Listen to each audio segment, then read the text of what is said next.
Have you ever seen something so beautiful it was a little unsettling? That's Varanasib for you. A city in India, ancient and pulsing with life, right on the banks of the sacred Ganges River.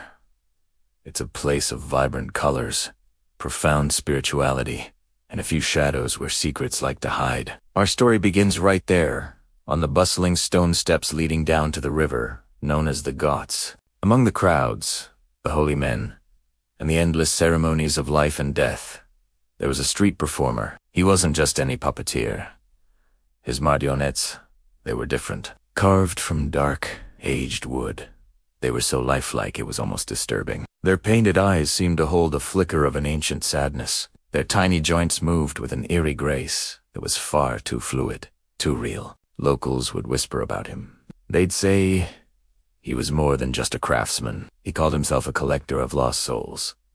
He claimed that each puppet wasn't just wood and string, but the vessel for a spirit that had lingered too long by the river, unable to move on. He said he gave them one last chance to dance before they found their way. Most people dismissed it as a clever marketing trick, a spooky story to sell his wares, but they still watched his shows, mesmerized and a little bit scared. One day, a young traveler from overseas, let's call her Chloe, was wandering the Ghats. She was captivated by the puppeteer's performance.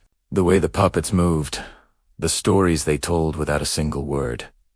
It was magical. One puppet in particular caught her eye. It was a dancer, adorned in faded but intricate clothing, with a sorrowful, beautiful face. She felt an inexplicable connection to it, a pull she couldn't ignore. Ignoring the uneasy feeling in her gut, Chloe bought the puppet. The puppeteer smiled a strange, knowing smile as he handed it over, his eyes seeming to look right through her. "Take good care of her," he whispered. "She gets lonely."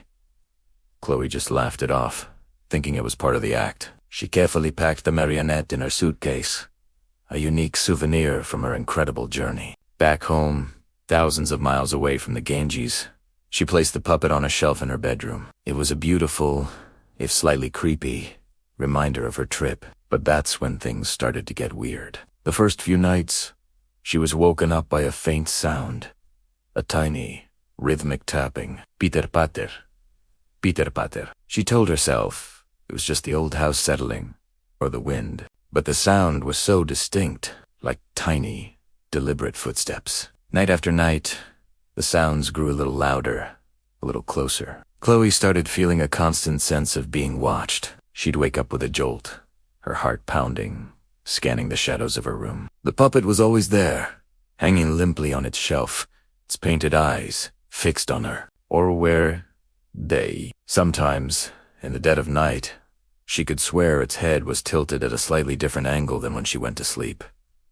Finally, she couldn't take it anymore. She was convinced she was losing her mind. To prove to herself that it was all in her head, she set up a small security camera in her room, aimed at her bed and the shelf. She just needed one night of clean footage to put her mind at ease. The next morning, her hands trembled as she downloaded the video to her laptop. She fast-forwarded through the hours of silent, still footage. Nothing. She felt a wave of relief wash over her.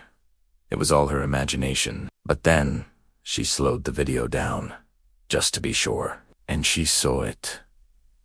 Around 3 a.m., a tiny, shadowy figure slowly lowered itself from the shelf. It moved with that same eerie, unnatural grace she'd seen on the Ghats of Varanasib. The footage was grainy, but there was no mistaking the shape of the little dancer. It crept across the floor, the camera just barely picking up the sound of its tiny wooden feet. And then, it stopped. The final, terrifying frame of the video, frozen on her screen, showed the puppet standing on the floor, right beside her bed, its head tilted up as if it were watching her sleep. She never saw the puppet again. When she looked up from the screen, it was gone from her room. All that was left was the empty hook on the shelf and the chilling video file. Some stories are more than just stories, and some souvenirs are best left where you found them. Thanks so much for hanging out and listening to this tale. If you enjoyed this journey into the unknown, do me a favor and hit that like button, and be sure to subscribe and ring the bell so you don't miss our next adventure.